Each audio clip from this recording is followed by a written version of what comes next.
හිතනවා අපේ මොනොලොග්ස් කීපයක් බලලා ඇත්තේ.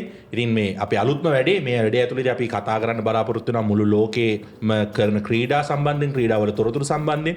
ඒ වගේම මේ අපිට තව බලාපොරොත්තුවක් තියෙනවා මේක ඇතුළේ කරන්න. ඒක තමයි ශ්‍රී ලංකාව නියෝජනය කරලා ශ්‍රී ලංකාව වෙනුවෙන් දක්ෂතා දක්වපු ක්‍රීඩකයන්ට විශේෂයෙන්ම මීඩියා ස්පේස් එක ටිකක් ලැබෙනවා අඩුයි ශ්‍රී ලංකාවේ ක්‍රීඩා කිහිපයකට අරන් අනිත් ක්‍රීඩාවල දක්ෂයන්ට මීඩියා ස්පේස් එක හම්බ වෙනවා අඩුයි. ඉතින් අපි මේ වැඩේ ඇතුළේ බලාපොරොත්තු වෙනවා ඒ වගේ දක්ෂයන් කිහිප දෙනෙක් එක්ක කතා කරන්න. ඉතින් අද දවසේදීත් මාත් එක්ක විශේෂ අමුත්තෙක් ඉන්නවා. මෙයා ගැන කතා කරනොත් 2023 ටේබල් ටෙනිස් ක්‍රීඩාවේ ජාතික ශූරයා ඒ වගේම 2019 දී අනුශූරතාවයේ දිනාගෙන තිනවා. ශ්‍රී ලංකා යුනිවර්සිටි ගේම්ස් වල 2019 දී ශූරයා බවට පත් වෙලා තිනවා. ඊට අමතරව මම හිතන්නේ මුළු ලෝකේ පුරාම ගිහිල්ලා ටේබල් ටෙනිස් ක්‍රීඩා කරපු ක්‍රීඩකෙක් සුපුන වරසවිතාන අයිබෝන් සුපුන. අයිබෝයි. ඉතින් කියන්නකෝ ඔයාගේ දක්ෂතා සම්බන්ධයෙන් ඉස්සෙල්ලාම අපි එයා ගැන දැනගන්න කැමතියි.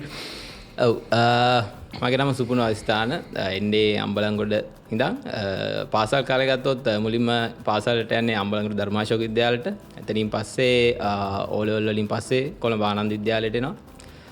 ඊට පස්සේ මොරටු විශ්වවිද්‍යාලයට ඇතුළත් වෙන්න පුළුවන් වෙනවා. එතනින් පස්සේ අවුරුදු 4කට පස්සේ දැනට මේ වන විට මුදුගාංග ඉංජිනේරුවෙක් විදිහට සේවය කරනවා. එතකොට සුමන මොනවද ටේබල් ටෙනිස් පැත්තෙන් කතා කරොත් කොහෙන්ද ටේබල් ටෙනිස් පටන් ගත්තේ ඊට පස්සේ කොහොමද ගමන කියලා පොඩ්ඩක් කතා කරමු.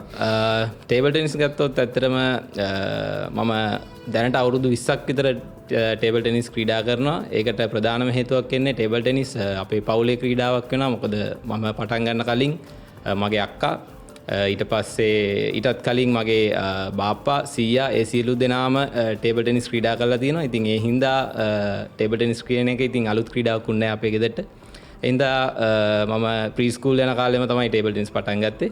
ඉතින් එතනින් පටන් ගත්ත ගමන ඇත්තටම මුල්ම ජයග්‍රහණයත් මම හිතන්නේ මම ප්‍රී ස්කූල් යනකොටම තමයි ගන්න පුළුවන් උනේ. එතනින් දිගටම ඉතින් අවුරුදු 20ක් විතර ටේබල් ටෙනිස් ක්‍රීඩා කරනවා. ඔව් මම හිතන්නේ ඔයාගේ ටේබල් ටෙනිස් කරේක් ගත්තොත් ඔයාගේ ලොකුම ජයග්‍රහණය වෙනවා ඇත්තේ 2023 දී ජාතික ශූරතාවේ දිනපු එක. ඒක ගැන පොඩ්ඩක් කතා කරමු. ඔව් අනිවාර්යයෙන්ම මම හිතන්නේ ටේබල් ටෙනිස් ක්‍රීඩකෙක් ලංකාව ඇතුළේ තියෙන තරඟ වලින් මුලින්ම බලාපොරොත්තු වෙන ලොකුම දේ ඕක.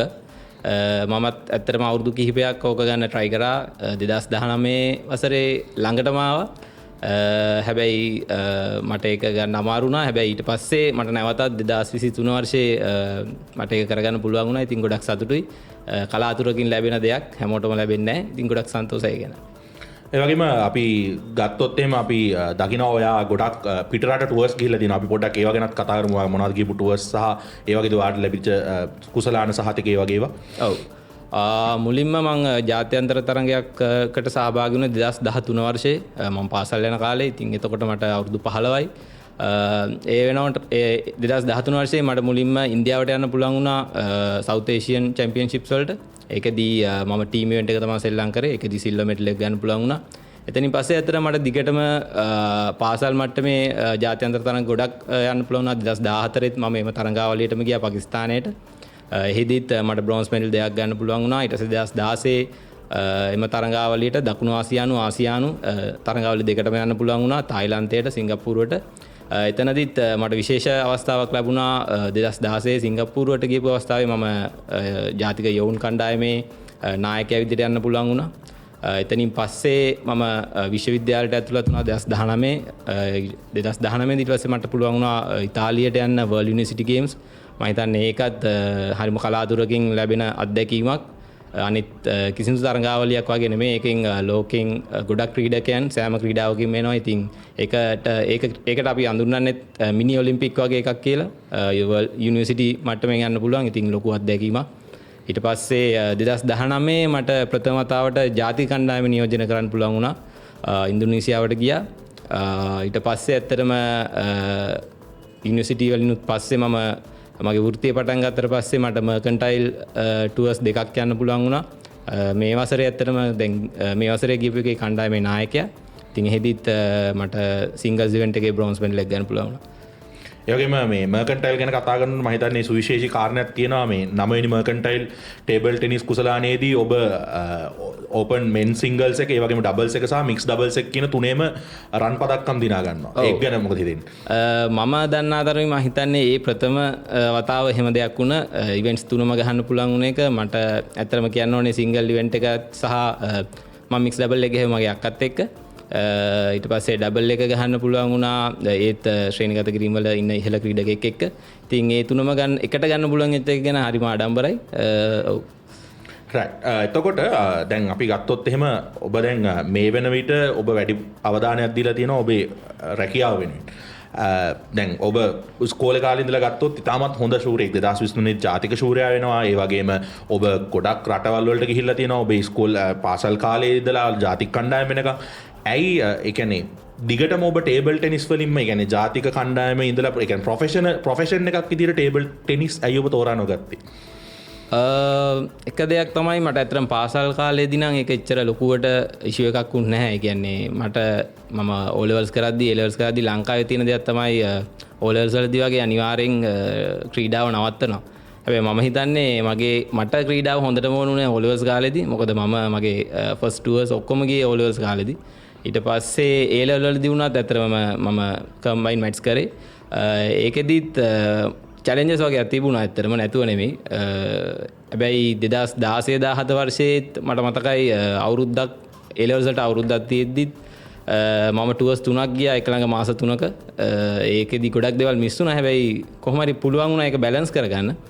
හැබැයි වෘත්තීය මට්ටමට එද්දී මට හිතුණා දැන් මට තියෙන අත්දැකීම් එක ගලද්දී මට දැන් ජීවත් වෙන්න ඕනනේ. ඉතින් එතකොට මගේ වෘත්තියෙන් හම්බ වෙන දේ මට ටේබල් ටෙනිස් වලින් ලංකාවේ වෘත්තියෙන් ගන්න දේ මට එතන හොඳ වෙයි කියලා මට ජීවත් වෙන්න. ඉතින් එතකොට මට ක්‍රීඩාවට වඩා මට වෘත්තිය එතනදී වැදගත් වුණා. ඉතින් ඒ හින්දා තමයි මම වෘත්තිය තෝරගත්තේ.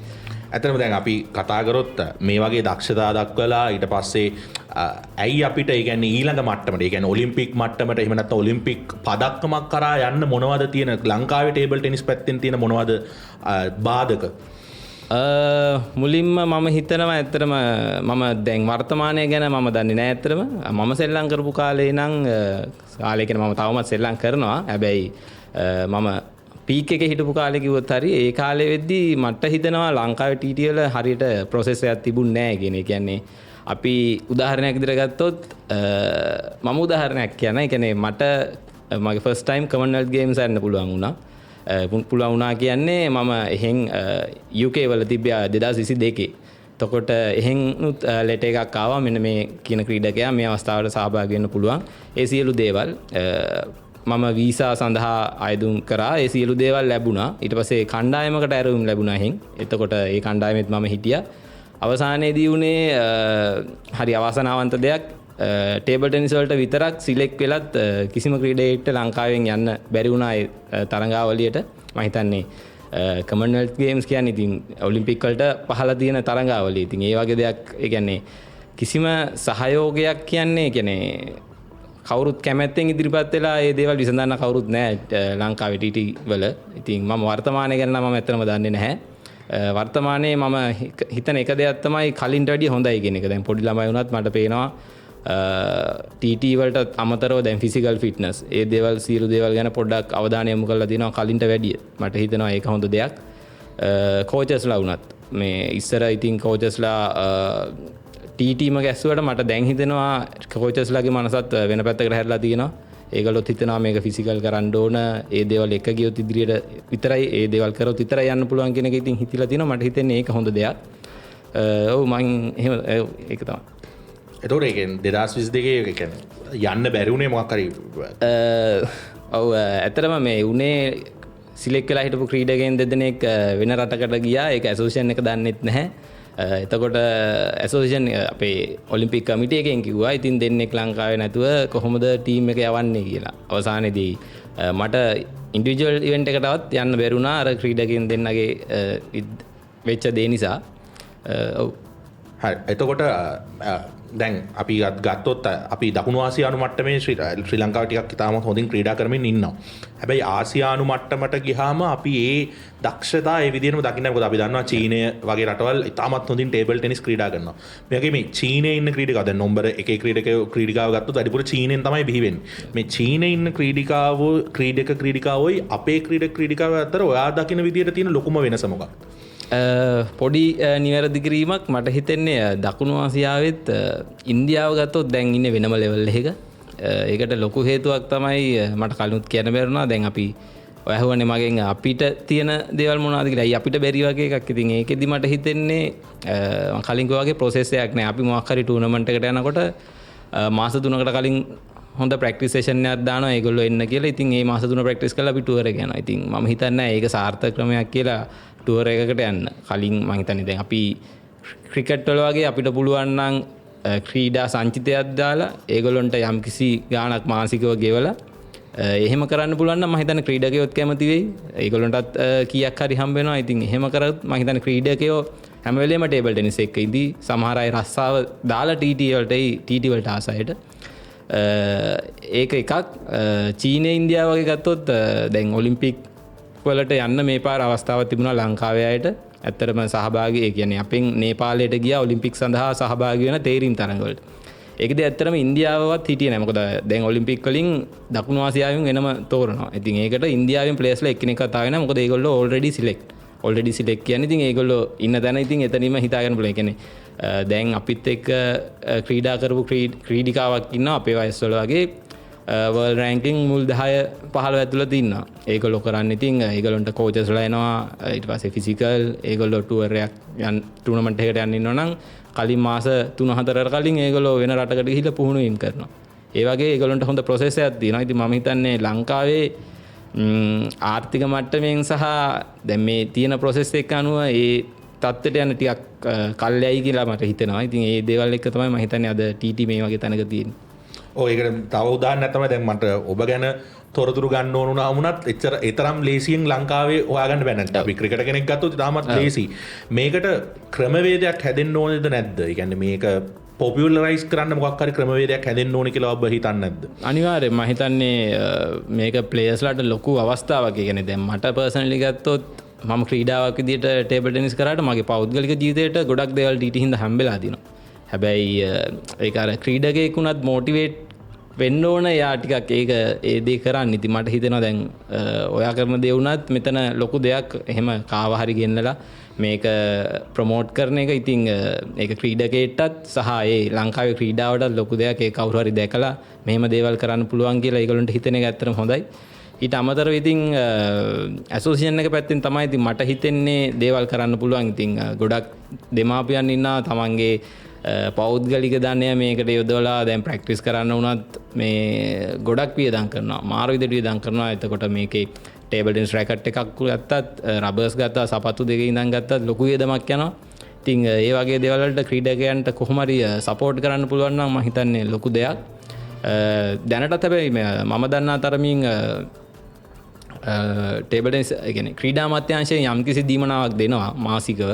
ඒක හැබැයි ඒකත් හරියට වෙනවද කියන එක මම දන්නේ නැහැ. හැබැයි ඒක එක දිගට කරන්න පුළුවන් නම් ඒකත් ලොකු දෙයක්.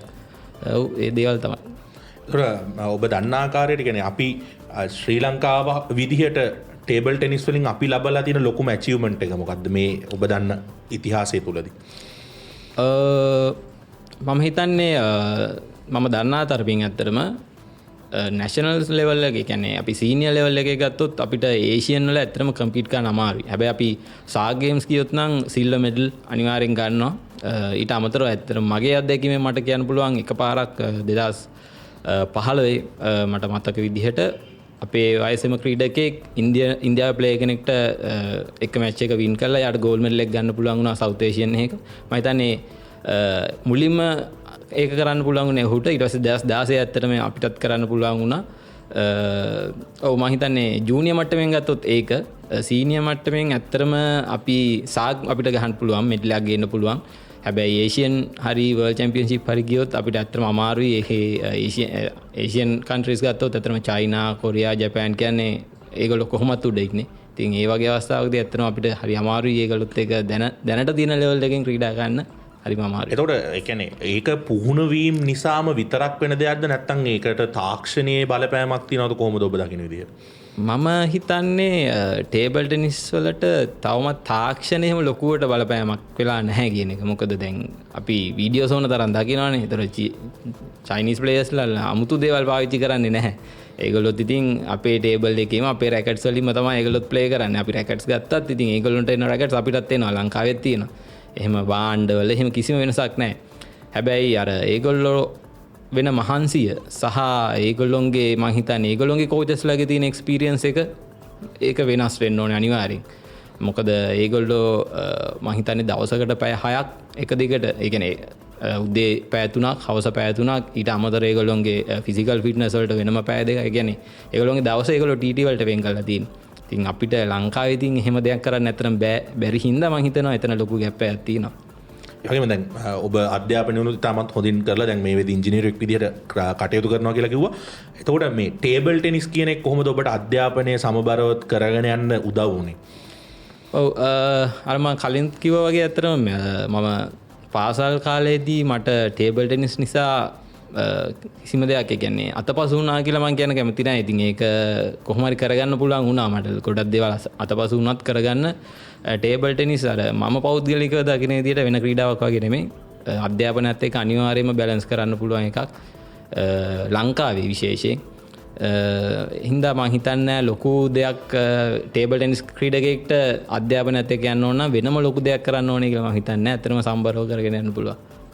ඒ වගේම දැන් මේ ප්‍රෝග්‍රෑම් එක බලන කෙනෙක්ට ටේබල් ටෙනිස් වලට එන්න උවමනාවක් තියෙනවා නම් ඒ වගේ කෙනෙක්ට මොන වගේ ඇඩ්වයිස් එකක්ද ඔයාලට දෙන්න තියෙන්නේ? කියන්නේ මේක බලන පොඩි මල්ලි කෙනෙක්ට නම් කෙනෙක්ට හරි නැත්නම් පේරන්ට් කෙනෙක්ට උවමනාවක් තියෙනවා නම් එයාගේ ළමයාව ටේබල් ටෙනිස් වලට දාන්න මොන වගේ දෙයක්ද ඔයාලට කියන්න තියෙන්නේ?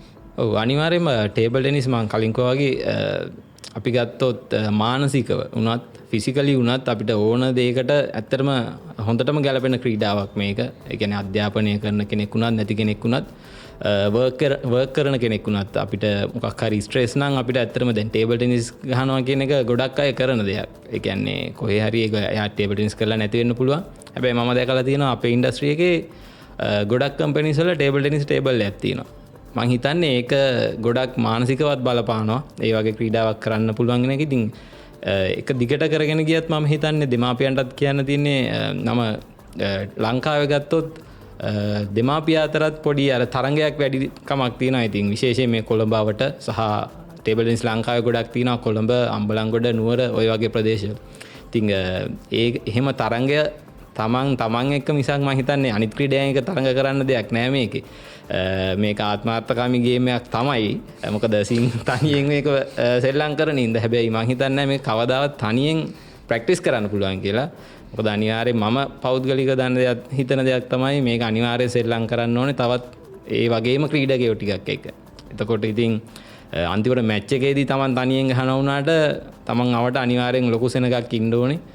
මේකට හෙල්ප් කරන්න. ඉතින් මම අම්මලාට දෙමාපියන්ටත් කියන්නේ ඉතින් කරගෙන යන්න පුළුවන් ක්‍රීඩාවක් අනිවාර්යෙන් අධ්‍යාපනයත් එක්කත්. මගේ ජීවිතේත් ගොඩාක් දේවල් මට TT හින්දා හම්බෙලා තිනවා. මම මේ ඉන්න දැන් ඉන්න තත්ත්වය වෙනකොටත් ඔව් ඉතාලම සම්බරව කරගෙන යන්න පුළුවන් ක්‍රීඩාවක්. ඒ වගේම දැන් ඔබ 2023 ජාතික ශූරයා වෙනවා. ඒ වගේ ශ්‍රී ලංකා මර්කන්ටයිල් කණ්ඩායමේ නායකයා වෙනවා.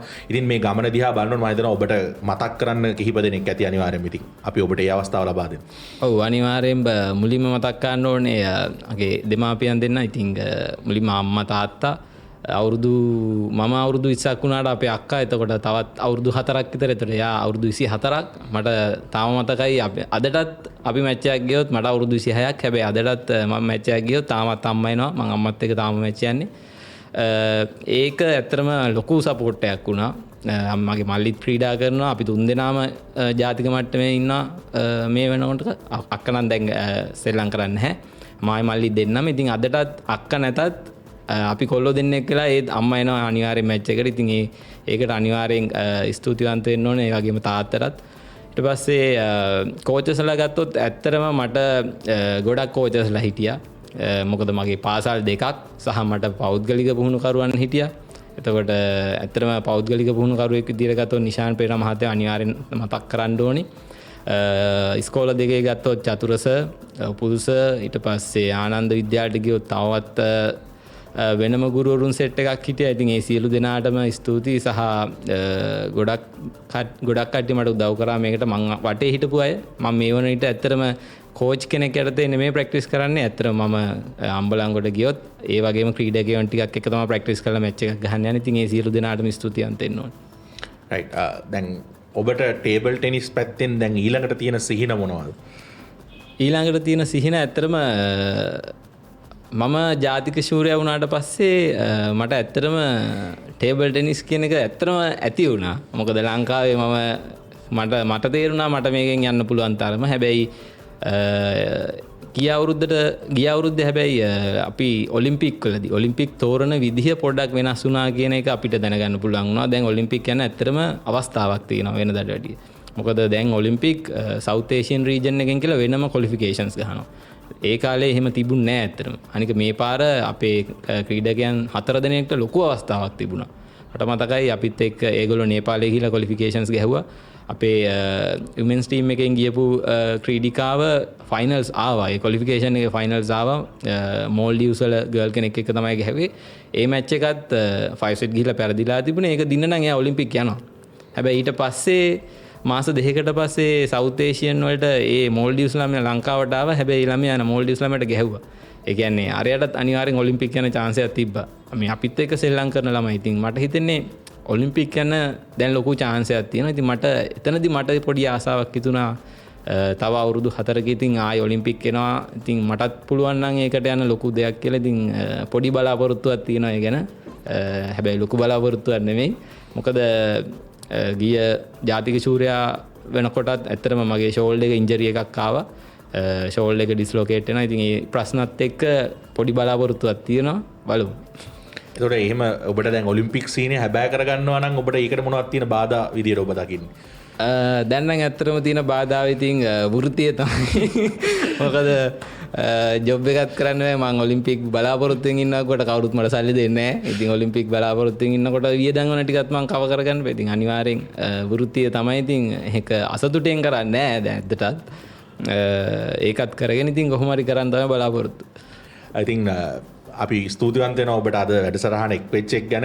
ඉතින් මේ වගේ ජාතික ශූරයන්ට ඔවුන් දිගටම ක්‍රීඩාව කරගෙන යන්නේ නැතුව මේ වගේ මොහොතකදී ක්‍රීඩාවෙන් දැන් අර ඔහු කිව්වා වගේ ඔහු ජාතික ශූරයා වුණාට පස්සේ ඔහුට ටේබල් ටෙනිස් වලින් එතනින් එහාට ගමනක් යන්න නැහැයි කියලා හිතුණා කිව්වා. ඉතින් මම හිතනවා මේ පිළිබඳව පොඩ්ඩක් රටේ අවධානය යොමු වෙනවා නම් වඩා හොඳයි. මේ වගේ ක්‍රීඩකයන් ඊළඟ මට්ටමට ගෙනියලා ඔලිම්පික් මට්ටමට ගෙනියන්න පුළුවන් තැනක් පුළුවන්කමක් තියෙනකොට ඒ ක්‍රීඩකයන්ට අවස්ථාව උදව් කරනවා නම් හොඳයි කියලා හිතනවා. අපි රටක් විදියට මේක ඉස්සරහට අරන් යන්න. ඉතින් සුපුන් ස්තුතියි විශේෂයෙන්ම මේ වැඩසටහන එක්වීම සහ මේ අපි නොදන්න දේවල් ගොඩක් ගැන ගත්තා ටේබල් ටෙනිස් සම්බන්ධයෙන් සහ මේක කොහොමද කරන් යන්නේ කියන එක සම්බන්ධයෙන්. එනම ඊළඟ සතියේදීත් මේ වගේ වැඩසටහනකින් අපි එකතු වෙන්න බලාපොරොත්තු වෙනවා. අද දිනේ ඇවිල්ලා අපිට ටේබල් ටෙනිස් ගැන කියලා දුන්නාට සහ මේ ප්‍රශ්න ගැන කතා කරාට ස්තුතියි සුපුන. ස්තුතියි ඔයගොල්ලන්ටත්. ඉතින් ළඟන සතියේදීත් අපි හමු වෙමු. එතකම් ඔබගෙන් සමුගන්න.